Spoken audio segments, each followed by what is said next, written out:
NFL playoff breakdown. So what that means is we're going to break down the NFL playoffs that we have. So now we see our playoff bracket. There are probably a couple surprises there, like the Steelers game, and you got the Panthers there.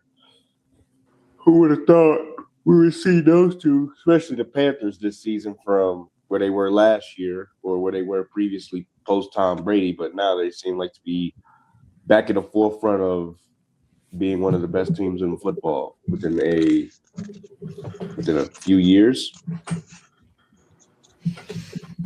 I guess my follow-up question is, just looking at these initial round of wild card matchups, what is the most likely upset? What road team has the best chance of going into someone else's house and taking the win and moving on to the divisional? As an upset, I wouldn't say maybe, because when you look at the AFC side, all those teams can beat each other. That's just how good they are. But when you look at the NFC side, the Panthers and the Rams aren't really too big of an upset. The Eagles and 49ers are practically even. The biggest upset, if it was to happen, would be the Packers beating the Bears at Soldier Field. The thing about that game is, though, it's not really an upset either, because the line's about as even as you can possibly get. I know prediction markets aren't everything, but Kalshi of this game had a literal 50-50 toss-up the other day.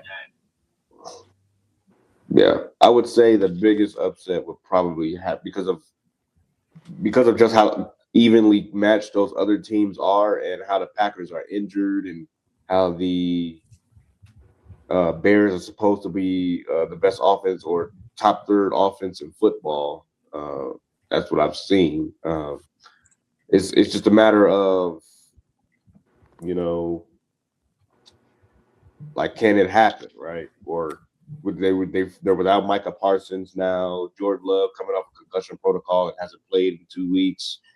That I feel like that would probably be the biggest upset, just because of the defensive standpoint. But you could argue saying the Chargers going into Foxborough and beating the Patriots would be an upset, just because of how average they look. But you can't say the Bills would be an upset, because the Bills were supposed to make a deep playoff run at the beginning of the season, and nobody would be surprised if they beat Jacksonville. So the biggest upset would actually be if a home team would be if the Panthers beat the Rams. That would be the biggest upset of Wild Card Weekend.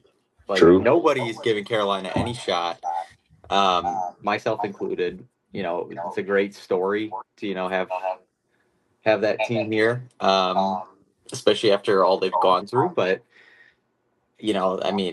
I think Carolina, they have the littlest odds to win this week out of any team I see here. Like you said, all the games I think are evenly matched except that one. I don't see how the Rams don't come away with a win there. The Panthers would have to play a perfect game, and the Rams would have to make so many mistakes.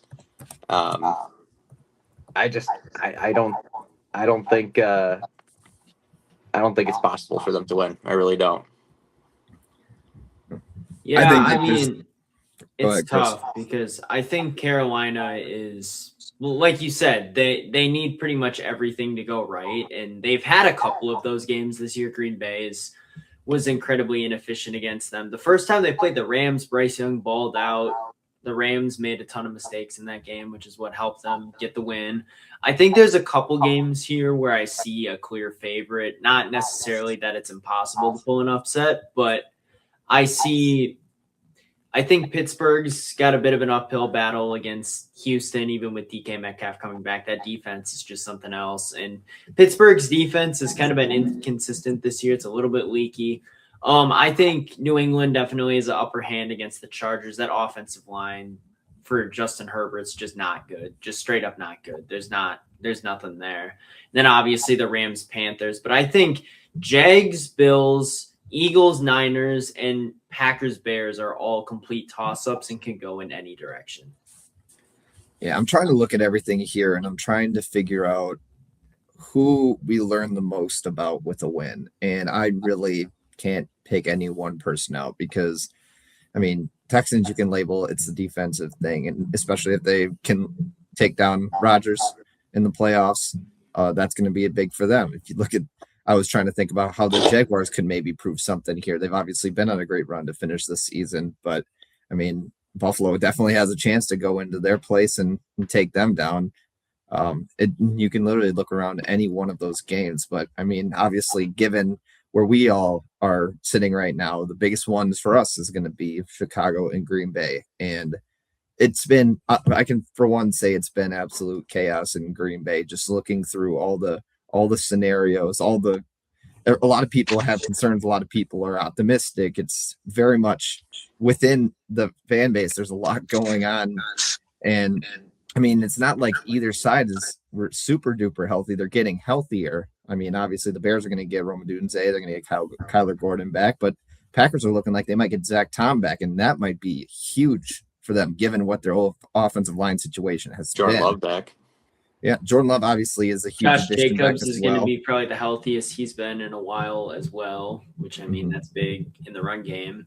Packers haven't had a ton of they haven't been super effective in the run game this year, and the Bears D lineman is made up of Montez Sweat and a couple used car salesmen. So, I mean, they're going to have to be able to run the ball. And I mean, it goes the same way for Chicago. If they want to win this game, the biggest thing is going to be the run game. If they can establish the run game early with Swift and Monungai, Green Bay is going to have a lot of troubles. The same thing goes the other way. If both offenses are efficient, we could see a very high scoring game.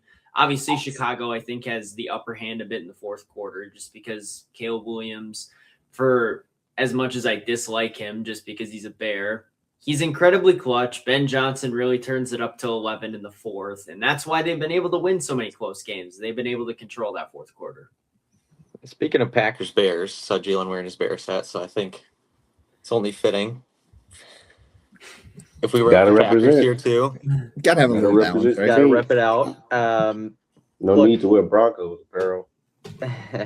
Yeah, you got a bye week with them too. How awesome would it be for you to see like a Broncos-Bears Super Bowl? Who would you be rooting for in that one?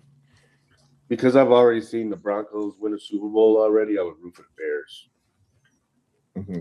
Tight logic there. This Bears-Packers game, look, obviously it's going to be important to establish the run like it is in any game, but the Packers are going to have to win this one through the air. And I really think this game is going to hinge on how healthy Kyler Gordon is.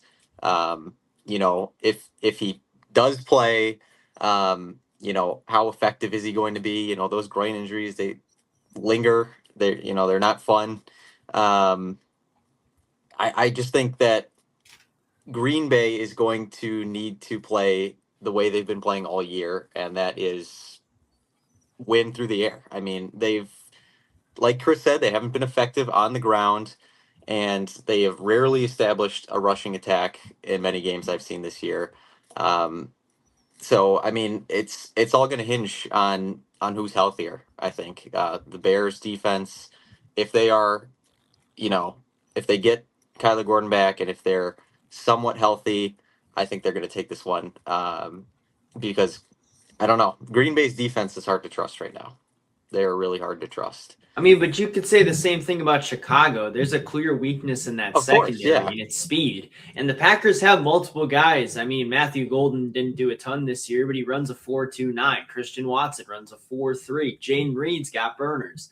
That's the biggest thing for the Chicago defense is being able to slow Green Bay down. I mean, we saw Christian Watson scoring a touchdown in the game in Lambeau just off a simple crossing route. He beat C.J. Gardner-Johnson.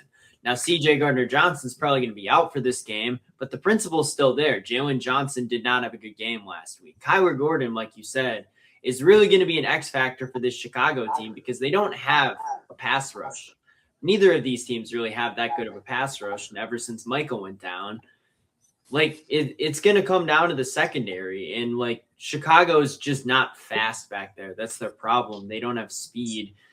And they've been relying on turnovers most of the season to kind of get by on that side of the ball. And a couple of the podcasts that I listen to say turnovers dry up during the playoffs a lot of the times. Those turnover-happy teams aren't able to force them at the same rate that they were during the regular season. So when you have to rely on turnovers, that's just not a good method to win. I think a big wild card in all this is going to be Trayvon Diggs. I think that there's a world where he's a non-factor in this game, but I think there's also a world where he comes down with a big game-changing play. And I really don't know if there's going to be an in-between with him, just given where he's thrown in with this situation, only being in Green Bay for maybe a dozen days. So it's going to be really interesting to see how things play out there. It hasn't even been a dozen days. It was very recent, but I mean, given everything that's going on, this is obviously the biggest game between these two teams since their last playoff matchup. And I was trying to see if this is a game that maybe has more steam. I wouldn't say so, just because that one was a championship matchup, NFC championship. It doesn't quite live up to that, but I think it might be just as pivotal, more so for the Bears, because I think the Packers, riding off the recent success against the Bears, are willing to say, hey, we feel like we can do this. We've seen this happen before many times. For Chicago, we have the upper hand. We have our game at home. Can we get over the hump? I think this is a huge game for Chicago to just say, yes, we can do it, and we can do it twice in a row. We can do it with Caleb Williams. There's a lot more, I feel, on the line for the Bears and the Packers, just given how things have shaken out at this point. But, I mean, it's going to be a big game either way. And I think the other thing that we have to pay attention to, win or loss for either team, is the interaction between Ben Johnson and Matt LaFleur at the end of the game. That is going to be something that we'll have to keep an eye on. That's one of the main focuses afterwards, is how each side reacts, because someone's obviously going to get the upper hand. So that'll be interesting to see. But given everything, it's going to be close either way. I don't think that either team's going to pull away at a certain time. I could agree with the comment that Trayvon Diggs might not do anything in this game. I mean, but he has the ability to, I mean, as silly as it sounds, like transform that secondary. He is so much better of a cornerback one than anybody that they had. And I'm not a Trayvon Diggs fan per se. I was very critical of him on the Cowboys. And I just don't, I think that he relied a lot on his interceptions his rookie year and his, first few seasons. And that's how he got such a big name.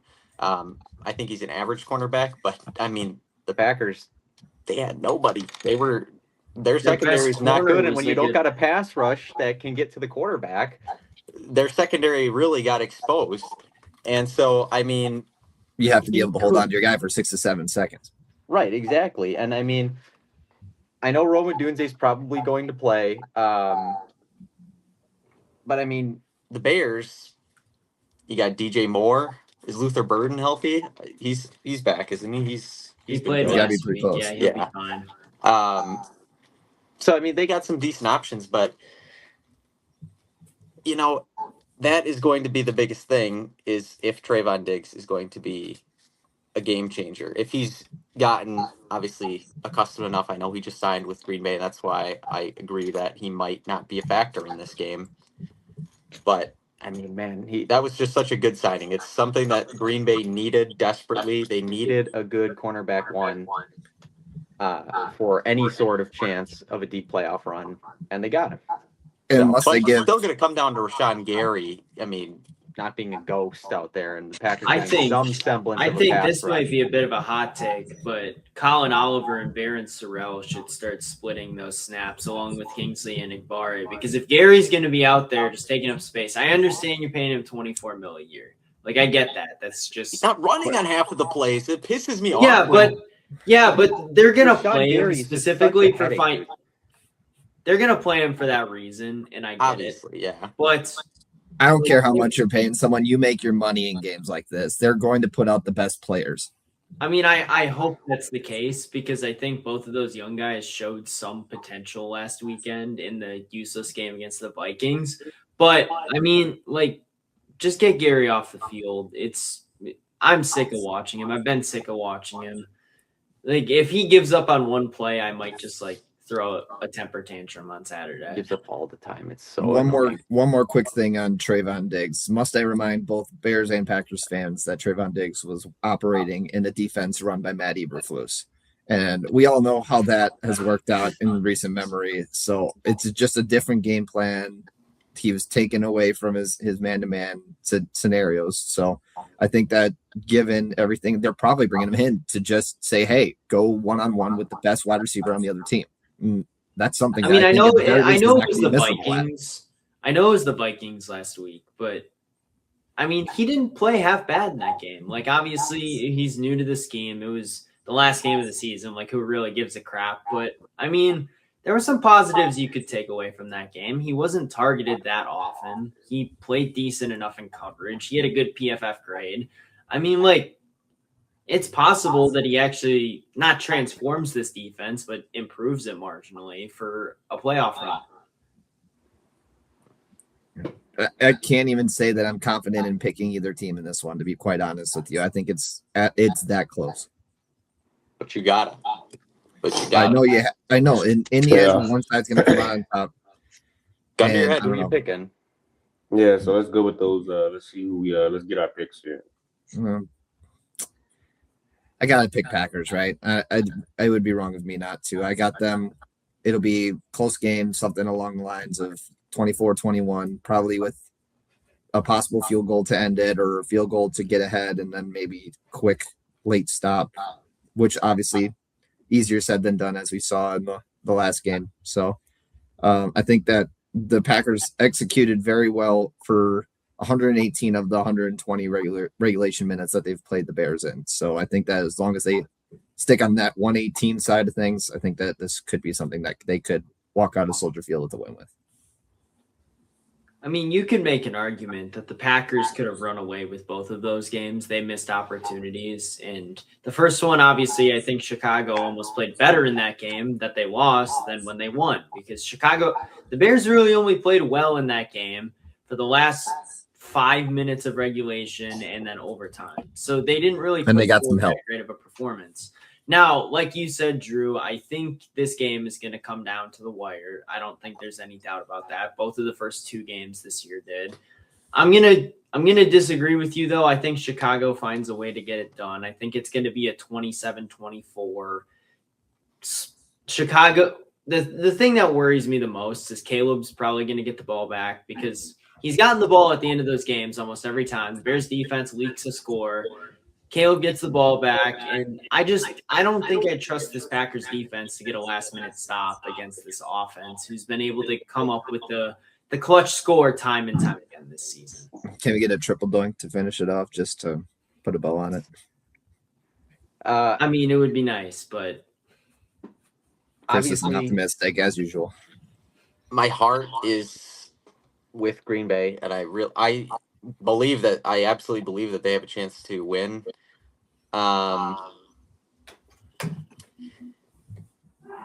Man, if I were putting money on it, I'd probably say the Bears, but I got to roll with the Packers for at least one game in these playoffs. The Bears have never beat the Green Bay Packers when Jordan Love played the entire game. Knock on wood, he plays the entire game, and Green Bay squeaks one out, and goes on some type of 2010 run, man. I've been saying it pretty much all season. 2010 Packers and this team have a scary amount of similarities. Obviously, that type of Cinderella run, happens once in a million. Not really, but it doesn't happen very often. But man, would it feel so good if Green Bay could fulfill their destiny? Jordan Love gets his Super Bowl at age 27. The Packers are the last seed. It's the last time they played the Bears in the playoffs. I mean, well, I've brought this up at work too, and the one thing that I can remind you of is that playoff run did not begin on the back of a 4-game losing streak. Yes. They were very hot to finish the season, and they continued that momentum into the playoffs. So, in essence, that's the biggest concern for me. Is that they beat the Giants that year, and they barely beat Chicago at the end of the season. But that was a good Chicago team, though. They won the division. Absolutely. I mean, like, don't get me wrong. We're not talking like they beat the 4-12 2014 Bears. And they, of course, I'm not trying to say that. I know Chicago was very good. Obviously, they went to the NFC Championship game. They were the 2 seed that year. And they had to use Caleb Haney. Imagine how things could have been made different with Jay Cutler out there. Yeah, but I mean, they faced Cutler in the last game of the season, last game of the regular season. So like the 2010 Packers. Yes, I definitely get that. These Packers, you're on a 4-game skid, but realistically, one of those games you were resting all your starters and you were 13.5-point underdogs to the Minnesota Vikings. And, the other one, my mind is literally blanking right now. No, it was Denver. Baltimore. Thank you. Yeah. That one you got Malik Willis starting, and that one the defense just. I think that game, for whatever reason, felt more of a shell shock without Micah Parsons than the Bears game, even after, which was the first game after he got injured. Mm-hmm. For whatever reason, that one felt more of like a shell shock of like, man, we're really missing this guy. But yeah, you don't have your starting quarterback out there for both of those games. I don't know. Again, I'm not saying that it's going to happen. I'm just saying, look up the amount of similarities between that team, the last team that the Packers won the Super Bowl with, and this team. It's scary how many similarities there are. If you don't get to Caleb Williams, you will not win this game. Point blank, period. That's a tough task. That is very true. I do want to ask really quickly before we move on. Say Green Bay loses this game in a blowout. They get blown out 34-14. What do they do with Matt LaFleur? Do they bring him back? Because this is the last year, this upcoming year is the last year of his current deal, which means that they're going to either have to extend him most likely or get rid of him. What do you think they do? They're going to bring him back. I really don't know why this is a question. I know a lot of Packers fans would love to see him gone. I don't think he's a great coach, but what has he done to deserve getting fired? He won. He's been to the playoffs for the last 3 seasons. He was the number 1 seed multiple years with that Aaron Rodgers team. I know they've disappointed in the playoffs, but still, 2 years ago they won as the 7th seed. And if it weren't for Anders Carlson, they probably would have gone to the championship game that year at least. And, I understand last season they lost in the first round. And the end of the seasons have been disappointing. But realistically, unless you somehow got John Harbaugh, I really don't see who else in the market would even be remotely a better option than Matt LaFleur. So I think firing him would be stupid. Yeah, I think the fact that people are bringing up we should get rid of Matt LaFleur and bring in Kevin Stefanski has been very funny. That's just very funny. You should not hire Kevin Stefanski. He is not a better coach than Matt LaFleur is. Mm-hmm. And proof's in the pudding, I think, with that one. Yeah. But Jalen, that's all I have. I was waiting for y'all to get done bantering. I've been saying all week to myself that the Packers will win this game. I wouldn't say comfortably, but I would say they would win this game by a score. But as I've seen and thought about all of the past weeks and seeing with the playoffs being unpredictable, the Bears are just that team that's very unpredictable. You don't know what team you're getting. You don't know if you're getting that team to where they put BTA to the Cowboys, or you're getting that team that lost to a backup quarterback with the Baltimore Ravens. So the playoffs are very unpredictable. So I'm gonna have to roll with my Bears, even though I've been saying all week the Packers would win this. But I'm gonna have to roll with the Bears because the unpredictability of the Bears, right? Sometimes their offense looks steady going. They get off the slow starts a lot in the first half, and obviously if they do that in this game, they will lose. But you think the past 2 weeks the last week they got off to a slow start, but the week before that they've been keeping up with the 49ers touchdown for touchdown for touchdown, right? And that was the game that impressed me the most out of them. Yeah, that's why even though they lost, that's why I look back on and be like the unpredictability of this team, right? They've had a notion of all year coming out to slow starts in the first half and not doing pretty much of anything in the first half. They wait to the fourth quarter to turn it up, which you cannot do in this game, especially in the playoffs. But after what I've seen against the Panthers, after what I've seen against them, against the 49ers and what they did the whole game, they came out from jump. The defense scored first, and they came out from jump, keeping up with the 49ers the whole game, touchdown for touchdown. So I would have to go Bears. I would say Bears 24, Packers 20. I think this game's going to be a bit more high scoring because I don't think either one of these defenses is capable of holding the other offense down for more than a couple quarters. The Bears might get off to a slow start like they have in the first two matchups, but by the time that fourth quarter comes around, Ben Johnson just knows what he's doing. His sequencing's a lot better. Caleb Williams kind of grows into games, I've noticed too, where like he'll start out a bit rougher, and then as we go throughout, he gets gradually better as the drives go along, and by the end, that's when they call him the Iceman, unfortunately. I'm not the biggest Caleb Williams fan, but he's the quarterback for my team, so I just need him to play well. So I'll say he's growing on me a little bit, as much as I hate to say it. There's just been some games that he's had that have just been wildly impressive to me. Well, I was a die-hard Justin Fields fan, so it was like it was kind of a hard transition to do, especially from last year. But as long as we keep winning games and the matter the offense looks actually competent, I can say that I'm not opposed to Caleb sticking around for a while, but yeah, I'm just not the biggest fan of him. But I will say that he's on the Bears, and I just want my Bears to win. So I mean, I have to say he has you in a lot better of a position than Fields probably would have at this point. So I think it's pretty clear to me that Poles made the right decision.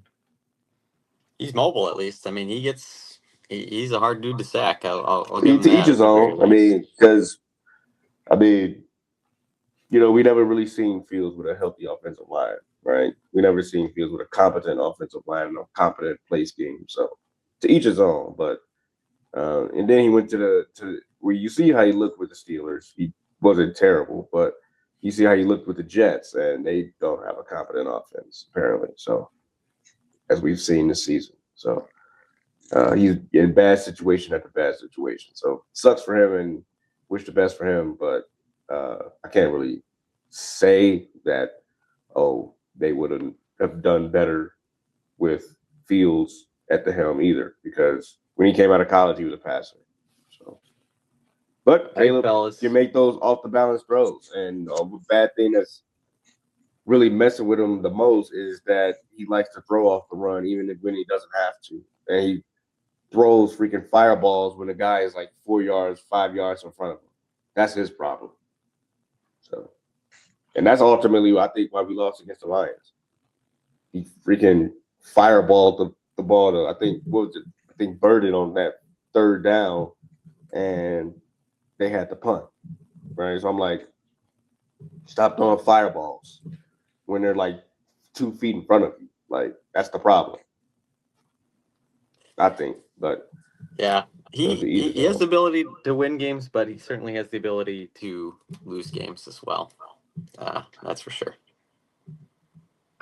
I think you guys about nailed it on the head there with Caleb. I mean, like the biggest thing for him this year is we got to put it into perspective. He's only a second-year quarterback, so there's still a lot of room for him to grow. Yeah. This is only year one with Ben Johnson, and look what Ben Johnson did for Jared Goff through the years. I mean, like he became a top 10 quarterback again after he looked dead to rights his last year in LA and his first year in Detroit. So, I mean, the guy's clearly a miracle worker, and the skill position players are only going to get better too. I mean, Rome Odunze is a second-year player. Colston Loveland Ja'Day Walker and Luther Burden are all rookies. So, I mean, there's going to be a lot of growth from this offense at all levels. Kyle Monungai is also a rookie this year.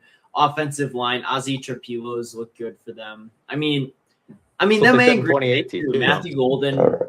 I think will take a step at some point. Like, there's just Let's rattle this NFC thing. Let's North's rattle gonna this be bracket crazy off, competitive. fellas. Let's rattle this thing off. So let's go Playoffs quick start in 2 here and days. get all these other picks out the way, and then get our Super Bowl prediction. We got about 5 minutes, so let's go quick. All right, in what the are we Rams, starting? in the Rams Panthers game, I got the Rams. Go ahead. Give me the Panthers. No, give me the Rams. Joe Give me maybe is going to be disappointed in us, but I got Rams 34-17. There's no chance to play the Panthers win this game. 0. Zero. 49ers by a 49ers million. and Eagles, I got the 49ers winning that game. Give me Eagles. I got to go Philly just because they're at home. It's in the cold. San Fran is so injured, it's not even funny. And I think Philly just has that defense to be able to neutralize a Kyle Shanahan type offense. So I'll go Philly 17 or 20-17. I'll go 2017 Philly. It just, I don't know, like for how much I crap on Philly for playing bad this year, it's hard for me to believe that they would actually lose in the first round after being Super Bowl champs and just having all that veteran experience. They've been to 2 Super Bowls. Sirianni, I don't think he's a great coach, but he knows how to win in January, and that's really all that matters at this point. This has got to be the toughest game, I think, for me to predict. I keep going back and forth, but I think the Eagles are really sneaky. I think they're sneaky good. I think that a lot of people are down on them this year because of their play, but I think they're picking it up at the right time. But with that being said, give me the Niners. I know they're super injured, but they held the Seahawks to 13 points still with that injured team. Yep. And the Seahawks defense is really, really good. So, I mean, the fact that But so they is only Philly's, scored though. 3. Don't give me, but they're not as good as Seattle's. So I think the Niners. I don't know. Like I said, I keep going back and forth, but give me the Niners. All right. So I got Niners and the Bears, and in divisional, I got the Niners winning that one. I'd have to agree with you in that scenario. Like Chicago, I think their firepower just won't be able to last against a team like that. Just realized I picked all the wild cards. But anyways, give me. I guess it would be San Francisco at LA. That would be a heck of a game. Give me the Rams in that one. So I would have Eagles, Bears. I think that game's about as much of a toss-up as the Green Bay one is because, on one hand, Philly has all the playoff experience, but on the other, Chicago destroyed them in November. However, the difference between that game and now is Philly was pretty cold at that point. They've rattled off some wins. I don't count Week 18. They didn't play anyone of note, really. So they were able to beat Buffalo on the road. They know how to win on the road. They beat Green Bay on the road earlier this year, too. They beat Kansas City. I know they weren't good this year, but at that time, everyone still thought they were. Like they've been able to win on the road in tough environments. Give me Philly 21-17. Man, I might be a lunatic. I'm drawing things out. In the divisional, I have Rams against the Eagles. I'll take the Rams there. Very odd one. I just like their offense a lot. Then I have Green Bay and Seattle. Maybe a little bit of favoritism, but I got Green Bay there. No, that's obviously going to be a tough one given the Seattle offense. I know, but so I got. Go ahead. Sorry, just quickly. Sorry. I have the Rams in Seattle. I'm taking Seattle to play the 49ers in a championship, NFC championship. I got the Rams in that game. I got Rams Seattle in that matchup. I got the Rams. I think the Rams played really well against the Seahawks. They almost needed like a Green Bay Chicago type situation just to beat the Rams in that game. So I think the Rams with Devontae back, Puka's healthy. The majority of their offense is pretty healthy for this playoff run as long as Devontae comes back and he performs. I think this Rams team is still good enough to win the Super Bowl. Give me my last divisional game was Seattle Green Bay. I'll take Seattle in that one. I don't think Green Bay would be able to do much against that defense again. And then in the championship game, I'd have Seattle and LA. And that's such a tough. I really like Seattle for the defense, but I trust Stafford a lot more than I would Darnold. So give me the Rams to go to the Super Bowl.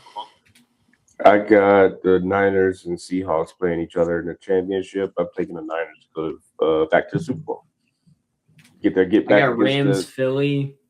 Give me the Rams. I mean, like, for all the reasons I just listed. Philly's defense is very good. I don't think they're good enough to stop the Rams for 4 quarters. I got Rams versus Green Bay. Given this is probably where the magic ends, if there is this much magic, I got the Rams in the Super Bowl. On the AFC side, the wild card, I got the Texans beating the Steelers. I got the Bills beating Jacksonville and the Patriots beating Chargers. Yeah, I got Houston beating Pittsburgh as much as I'd love to see an Aaron Rodgers playoff run. I just don't think it's happening. Houston's defense is too good. Buffalo, Jacksonville. I do think Josh Allen's playoff experience. That's very true. And every time that a new pope is elected, they have gone to the Super Bowl and been the 1 seed. So it's that versus the 2010 Packers parallels. They got God on their side. Seattle's got God on their side, and then the Bears have the Pope on their side. So, I mean, go figure. But AFC side, yeah, Houston over Pittsburgh. I'm going to take Jacksonville over Buffalo. Although I think if Buffalo wins one, I think that they could get hot and easily go to the Super Bowl. I really think that they're a dark horse. And I'll take the Chargers over the Patriots. I know that the Chargers O-line is awful. But I think that the Patriots, look, they have 2 wins over teams above 500 this season. This is going to be a tough test for them. Drake May, he's an MVP candidate, but he's under the lights. First time in the playoffs. I just feel like the moment might be a little too big, given their lack of good teams they played. So I'll take the Chargers over New England. All right, my wild card. I am taking the Steelers over the Texans. Just because I think, given obviously the Texans are a great defense, but if you're looking for just like a one of the best quarterback minds to dissect that defense, out of all the quarterbacks in the playoffs, Aaron Rodgers is probably one. He's got to stay on his feet, though.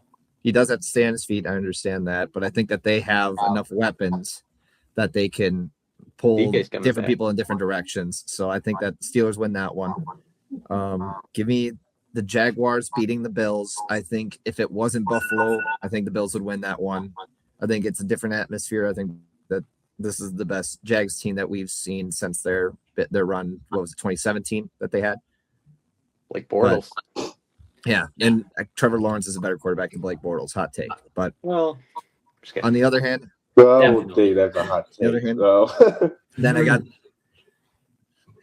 got the Pats beating the Chargers. I'm going overwhelmingly home teams in the AFC. Sorry, Nazir. I'm also gonna go chalk for AFC. I think Old Man Rodgers finds a way to get it done in that game somehow, some way. I mean, all he has to do is stay upright, and I think they have a chance at least, just with, like Drew said, how great his mind is. It was always the Jags. Give me Jacksonville, a la Sam Strash. And I don't think the Chargers – I know you guys say that they stand a chance. I don't think they do. I think it's not even close. For the divisional round, I got the Broncos over the Texans, and then I got the Patriots over the Bills. Divisional round, I would have Chargers at Denver. I think that's where the Chargers run and give me Denver in that one. And then we'd have Houston at Jacksonville. Give me the Texans to upset the Jaguars and get to their first ever championship game. Defense wins championships, baby. All right. I know where Nolan likes to go with I know where he's going with the Texans, but I got Denver over Pittsburgh. I mean, that's where they're, like you said, with the Chargers, that's where the run ends. I got Jacksonville over New England, though. This Jags team is white hot right now, and I think the league should be fearing them. I got the Broncos. Hold on, I didn't go yet. Go ahead. No, I'm the same as Chris. I got Denver over the Steelers, and I got the Jags over the Pats. This is where the Pats kind of meet their match. I got the Broncos over the Patriots to go to the Super Bowl to set up the Broncos and 49ers. I'd have Denver and Houston. Give me the Texans, baby. Houston to the Super Bowl. I really think so. I got a gut feeling about them this year.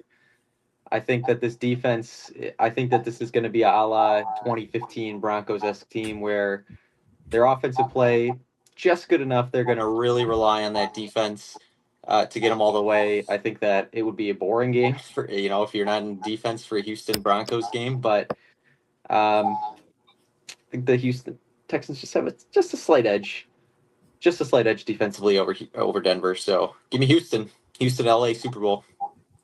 I think the Jags do exactly what they did to Denver during week 15. I think that the two teams faced off against each other.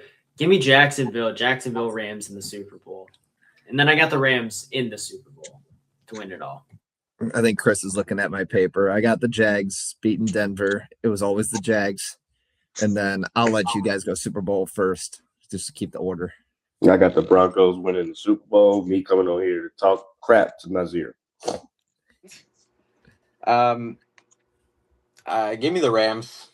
I think LA pulls it out over Houston. I thought defense wins championships, though.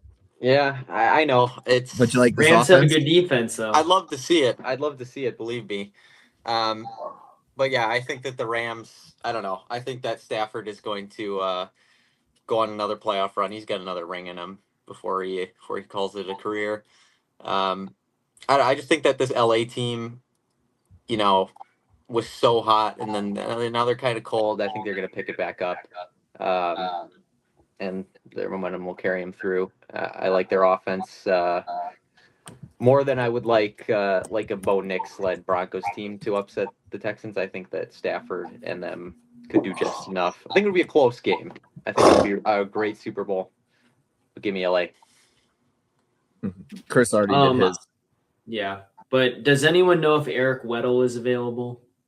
I don't think so. I think he's probably. You can get anybody to come out of retirement now, I hear. Yeah, so that'll be something. Does he have any college eligibility left? I think at this point anybody could have an extra 3 years sitting somewhere. But I'm also taking Rams Jags. I think that Chris and I, for some reason, for this bracket, are on the same wavelength.